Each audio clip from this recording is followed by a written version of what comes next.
Continuamos en esta mañana de agosto y os propongo que realicemos un recorrido fascinante a través de la historia. Y lo vamos a hacer de la mano de las joyas más letales que han existido. 11 gemas legendarias que han cautivado y aterrado a la humanidad durante siglos. Joyas tan extrañas como escasas que han sobrevivido a revoluciones, incendios y saqueos, y que en su periplo a través de los siglos ha recaído sobre ellas una leyenda negra que en realidad nos habla del poder y del lado más oscuro del ser humano. Un mundo de intrigas y pasiones desbordantes que la invitada que nos acompaña ha sabido plasmar magistralmente en Joyas Malditas, que aquí lo pueden ustedes ver, un relato sobre la codicia y la belleza a través de las joyas. Un libro escrito por Ana Trigo, que es escritora y tasadora de arte, antigüedades y libros antiguos. Es licenciada en Humanidades, graduada en Derecho, con estudios de máster en tasación y valoración de obras de arte, museología y museografía, entre otros estudios superiores de arte.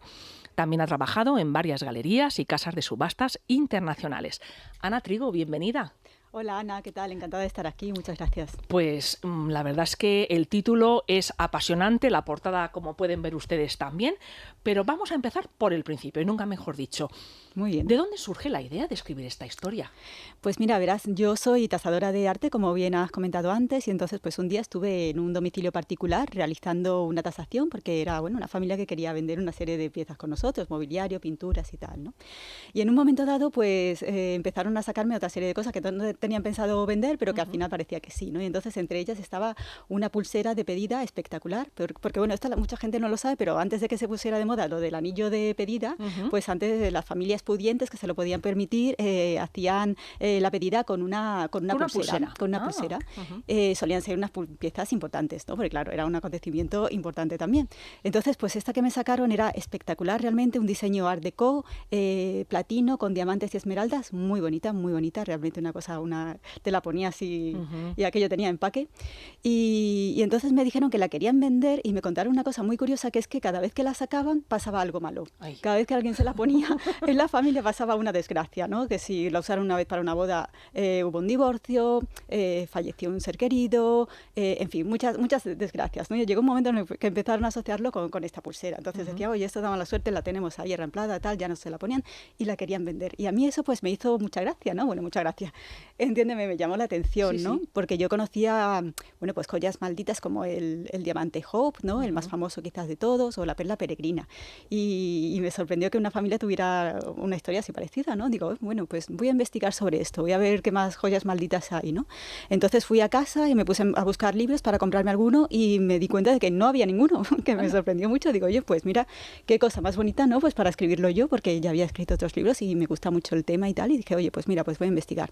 Y entonces, después de mirar mucho y ver que efectivamente no existía nada, tampoco ni en inglés, ni en italiano, ni en francés, dije, venga, pues me lanzo, lo voy a escribir. Y así empezó la idea. ¿Y qué es lo que se va a encontrar el lector en esta novela?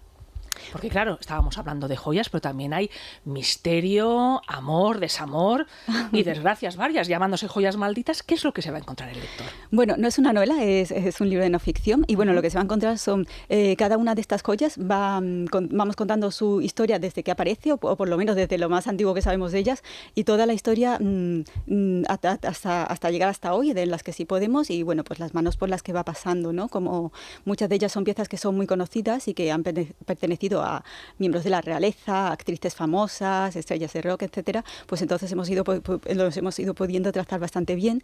Y yo siempre he intentado que no sea una cosa aburrida y académica, sino que, que quien lo esté leyendo, pues que se lo pase bien, ¿no? Que mantenerle un poco el encanto como si fuera una novela, ¿no? Un poco, ¿no? Entonces, pues esa ha sido un poco la idea. Pues ¿te parece que vayamos hablando de esas piezas? Venga, pues vamos a empezar por España, ¿vale? Y con el rubí del Príncipe Negro, que pasa desde España a la corona que lució el rey Carlos III el día de su coronación. Nada menos. ¿Te parece poco? Vamos, es decir, ¿cómo puede llegar desde el Príncipe Negro hasta la corona imperial de coronación? Bueno, es que es fascinante. A mí personalmente una de mis favoritas. Me parece una historia increíble realmente. Pues mira, este rubí del Príncipe Negro, que en realidad es una mentira porque no es un rubí, es una espinela, que es otro tipo de gema. Pero son parecidas de colores. Sí, son muy parecidas. Ahí la confusión. Exacto. A simple simple vista son indistinguibles, ¿no? Lo que pasa que, bueno, en el siglo XVIII aprendieron a diferenciarlas y que no es exactamente lo mismo, ¿no? Hay algunas diferencias, pero sí, a simple vista, pues hasta el siglo XVIII pensaban, de hecho, no pasa solamente con el rubí, pasa con alguna otra joya que aparece en el libro, pero bueno, es una espinela. Pero bueno, ¿de dónde surge? Pues parece ser que viene de Afganistán, de las minas de Bagdad, que era de donde venían los rubíes más, de más calidad. Y llega nada menos que hasta, a través de la ruta de la seda, llega hasta el reino de Granada. Anda. Y allí lo compra uno de los reyes de Granada, que es Mohamed VI. Entonces, bueno, Mohamed VI tiene una serie de problemas y tal, y entonces pues recurre al rey cristiano de ese momento, que es Pedro I, el cruel o el justiciero, según, según hablan de él unos u otros, y entonces pues él le ofrece este rubí como pago para que lo proteja y lo ayude, ¿no? Pedro el cruel coge el rubí y además coge a este hombre y lo encarcela y al final muere en la cárcel, o sea que al final se queda el rubí, se queda todo y no cumple lo prometido, ¿no? Y a partir de ahí el rubí vamos a ver que está bastante maldito, quizás por el rey granaíno, no sabemos, ¿no? Entonces, bueno, pues ahora lo tiene Pedro I. Pero ¿qué pasa? Que Pedro I está en una guerra civil con su hermano Enrique de Trastámara y necesita ayuda porque no puede con él y ve que va a perder el trono. Entonces, ¿dónde pide ayuda? Pues se va nada menos que a Gales. Y aquí tenemos al príncipe de Gales. El príncipe de Gales, que es Eduard de Woodstock, el llamado Príncipe Negro, que bueno, que es una figura preciosa, apasionante. Se podría escribir una novela o muchas novelas sobre él, porque de verdad es una figura trágica y preciosa, ¿no? Probablemente el primer héroe byroniano antes de Byron, ¿no? Pues bueno, este hombre que era brillante, un estratega genial, que nunca había sido derrotado en batalla, un hombre guapísimo, de muchísimo éxito, casado con el gran amor de su vida, la doncella de Orleans. Pues nada, viene aquí y viene a ayudar a este hombre, porque además él pensaba que estaba muy mal que el otro, que era un hijo ilegítimo, estuviera reclamando el trono. Entonces dice, no puede ser, yo te ayudo, venga, yo te ayudo. Y bueno, pues con tan mala suerte que aquí lo pierde todo. O sea, consiguen vencer, pero a costa de perder prácticamente casi todos sus hombres, a todo su ejército. Se arruina por completo Eduard de Woodstock, cae enfermo de una enfermedad de la que nunca se va a recuperar, una infección extraña que coge en tierras españolas y que nunca llegó a saber, no sabemos exactamente qué fue, de la que nunca se va a curar, y regresa totalmente, pues ya te digo, arruinado, enfermo, y con lo único que le ha podido dar Pedro I por su ayuda es este rubí. Ay, madre. Y unas poquitas joyas más de muy poco valor, ¿no? Entonces, fíjate qué mal le ha salido, ¿no? Y a partir de este momento, Eduard de Woodstock empieza a perder muchas de las batallas en las que participa, su vida entra en un continuo desastre y muy poquitos años después fallece. Y es el primer príncipe de Gales que no llega a reinar en la historia. O sea que el mal está en la espinela, que no es rubí. Exacto. Y desde aquí, pues nada, una serie de catastróficas desdichas. Y aquí tenemos el origen de que esta pieza está maldita, ¿no? Probablemente por este rey granaíno al que Pedro el Cruel engañó. Ay, vilmente. Qué curioso, de verdad, qué tristeza. Por cierto, sí. Seguimos con España, no nos vamos de nuestro país, porque en la corona española también hay connotaciones negativas con respecto a algunas joyas. Vamos a hablar del anillo maldito de los Borbones, porque claro, ahí hay un tema de celos, enfermedades y un anillo, una condesa despechada y luego un anillo que acaba en la Catedral de la Almudena. Es una mezcla un poco rara que, Ana, por favor, explícanos. Bueno, a mí es que, mira, me parece fascinante. O sea, este anillo, yo es que cuando me enteré me volví loca. Digo, no me puedo creer que esto exista, porque bueno, todas estas joyas están fuera de España, ¿no? O sea, podemos verlas, muchas se conservan, están en museos y demás, pero es que esta la tenemos aquí al lado en la Catedral de la Almudena. Fíjate, y la podemos ver, podemos ir cualquiera y la vemos, está expuesta y muy bien expuesta además, ¿no? Entonces, pues nada, ¿qué es este anillo? Bueno, pues si buscas joyas malditas por ahí, una de las cosas que te van a salir es el anillo, el ópalo maldito de los Borbones, ¿no? ¿Y esto qué es? Claro, pues porque el ópalo de por sí ya es una joya que no está considerada como que te da buena suerte, por decirlo de alguna manera, ¿no? Eso es, muy bien, sí, desde el siglo XIX en adelante se considera que el ópalo da mala suerte. Bueno, porque esto va cambiando con la historia, ¿no? Porque antiguamente el ópalo tenía propiedades benignas, incluso curativas y demás, pero bueno, a partir del siglo XIX pues cambian las zonas y el ópalo es malísimo, fatal, lo peor, no te pongas nunca un ópalo, ¿no? Y entonces hasta tal punto que las novias jamás lo llevan en las bodas porque dice que da muy mala suerte, total. nada, ópalo nada. Y entonces, coincidiendo con esta leyenda que surge en el siglo XIX, pues aparece otra leyenda que es la del ópalo maldito de los Borbones, que según la leyenda resulta que Alfonso XII es este rey, bueno, súper famoso, romántico, que todos conocemos, el de la canción, el de las películas, ¿no? De María de las Mercedes, muy bonita, ¿no? Bueno, pues a este rey, según la leyenda, resulta que estaba, vamos a decirlo, liado con un personaje que es la condesa de Castiglioni, que es otro personaje de novela de verdad fabuloso. De hecho, aparece en las novelas de Lupin, del ladrón Lupin, aparece. Y bueno, pues ¿quién es esta mujer? Pues bueno, pues una mujer bellísima, famosísima en su época, amante de varios reyes, que llegó a ser muy rica y fue una de las primeras fotógrafas femeninas que tenemos en la historia y además modelo también. Ay, qué interesante. Sí, por eso tenemos fotos de ella y realmente era una mujer de muy guapa. Muy guapa, ¿no? Entonces, bueno, pues parece ser que, según la leyenda, cuando ella tenía unos 36, 37 años, estuvo enamorada, tuvo una aventura con Alfonso XII, que por entonces tenía unos 15 años. Madre mía. Entonces, pues según esto estuvieron juntos, pero al final él la dejó para casarse con María de las Mercedes, que es su gran amor, ¿no? Sí. Entonces ella se lo tomó muy mal, entonces como parece ser que tenía arte de brujería, pues cogió un anillo, lo embrujó y dijo, oh, toma, esto de regalo para tu novia. Claro, y este hombre, que bueno, los hombres no caen en estas cosas, no caen, por favor, caen. De verdad. Entonces Alfonso XII cogió y se lo regaló a su prometida, ¿no? Entonces, claro, con tan mala suerte que el anillo estaba maldito y este pudo ser el origen de la muerte de María de las Mercedes. ¿Qué pasa? Bueno, pues que todo esto es una leyenda pues así muy pintoresca y tal, pero no tiene visos de ser cierto porque, a ver, una mujer como la condesa de Castiglione con este hombre, con este chico que era en ese momento era un príncipe en el exilio que no se sabía muy bien qué iba a ser de él, ¿no? En ese momento no se sabía ni siquiera si iba a reinar, ¿no? Cuesta trabajo imaginarse una mujer así con un chico, ¿no? Sí. Así jovencito. Entonces, bueno, probablemente no es verdad. Pero ¿qué pasa? Que sí que existe el anillo. Sí que existe el anillo que no es de ópalo, pero es de oro y diamantes y perlas. Y este anillo tiene una inscripción muy curiosa. En la cajita, está en una cajita de oro, pues por detrás dice lo siguiente. Dice, después de la muerte de estas augustas personas, Su Majestad la Reina Cristina, que era la reina regente con quien se casó Alfonso XII después de María de las Mercedes, en segundas nupcias, ha decidido donar este anillo a la Virgen de la Almudena, ¿no? Y esto pasa nada más y nada menos que 4 días después de la muerte de Alfonso XII. Uf. Alfonso XII ni siquiera se había enterrado todavía, o sea, con su, digamos que todavía expuesta a la capilla ardiente, ella dice, oye, este anillo no lo quiero para nada. Aquí os lo quedáis. Aquí os lo quedáis y ahí lo lleváis. ¿Y qué pasa? Que sí que es verdad que parece ser que este anillo lo han tenido varias personas dentro de la familia real y todas han fallecido. Perteneció a la reina María de las Mercedes, que bueno, ya sabemos, murió pocos meses después de su boda. A los 5 o 6, me parece. Sí, 6 meses o así, muy poquito, o sea, joventísima, con 18 años, una lástima. Pero es que luego él coge este anillo, se lo regala a su abuela, María Cristina de Borbón y de Sicilias, y fallece a los pocos meses también. Pero bueno, luego se lo regala a su cuñada, a María Cristina de Orleans, que también fallece, pero es que dentro de ese año. Total, que coge el anillo y ahora se lo da él a su hermana, que es la infanta Pilar, que muere al año siguiente, con 18 años.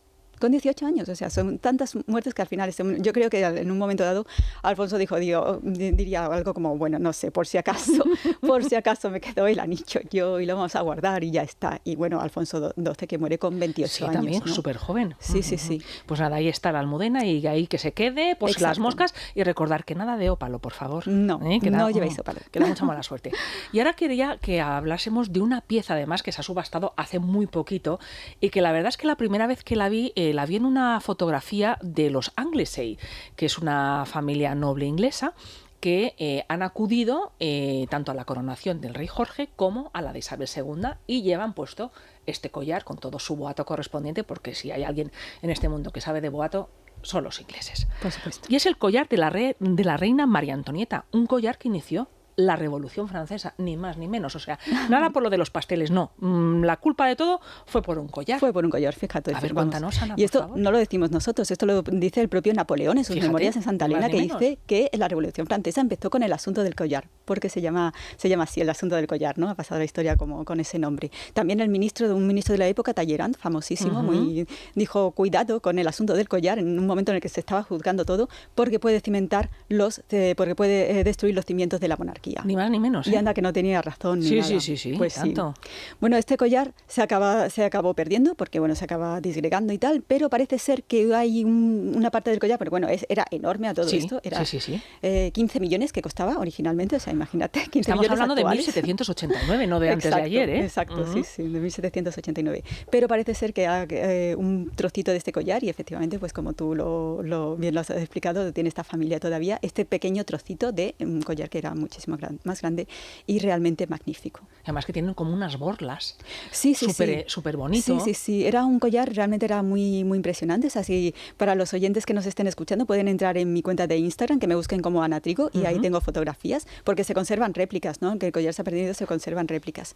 Y muchos dibujos, ¿no? De los joyeros Bohemer y Basange, que eran los joyeros de la corte francesa que realizaron el diseño. Que no era para María Antonieta, de hecho María Antonieta nunca lo poseyó, o sea, fíjate pobrecita. Que causó su ruina, pero nunca lo poseyó y además parece ser que realmente nunca lo quiso, pero que lo hizo su suegro, Luis XV, lo hizo para una de sus amantes, para Madame de Montespan.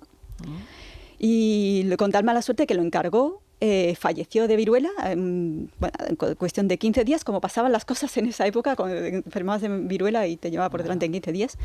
Y claro, y los colleros se quedaron con el encargo hecho, que habían tenido que pedir créditos claro, porque es que ya te digo, o sea, es que es un collar con una infinidad de diamantes, de la mayor pureza posible, tallados de una manera espectacular para la época y claro que para ellos fue una inversión brutal la que tuvieron que hacer, ¿no? Y ahora se quedan, el rey se muere y no les ha pagado y se quedan con este collar, con todos los préstamos y ahora ¿qué pasa, no? Pues entonces intentaron vendérselo a esta mujer, a María Antonieta.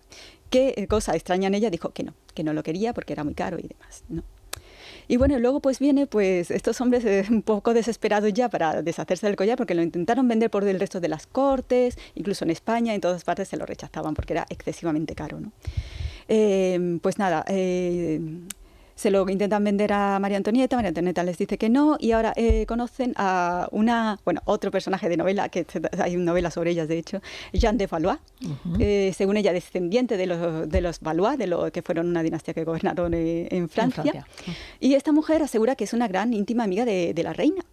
Pero es que convence a toda la corte de que es amiga de la reina, o sea, no sabemos cómo lo hizo, ¿no? Y entonces se hizo amante del cardenal de Rohan. El cardenal de Rohan es uno de los hombres más poderosos de Francia, pertenece a una de las familias más antiguas y distinguidas de Francia, poderosísimos. Y con la cosa de que este hombre estaba enemistado con la reina y quería volver a ganarse su favor. Y entonces le dice esta mujer, Jeanne de Valois, que sabía lo de los joyeros y el collar, y que sabía que este hombre se quería volver a poner bien con la reina, dijo, oye, pues mira, tengo una idea, la reina quiere este collar, tú se lo compras, se lo regalas, o sea, no se lo compras, sino lo compras en su nombre porque ella no quiere que se sepa y entonces pues ya tú te congracias con ella y aquí todos contentos, ¿no?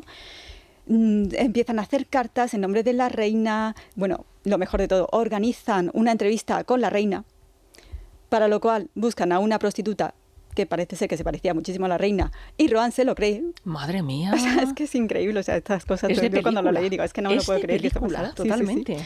Bueno, sabemos que todo esto está documentadísimo, pero muy extraño que no pueda parecer, esto es así, porque tenemos toda la crónica de la época, tenemos todos los testimonios, porque luego hubo un juicio, ¿no? Que ya fue lo peor para María Antonieta, entonces tenemos toda la información habida y por haber, ¿no?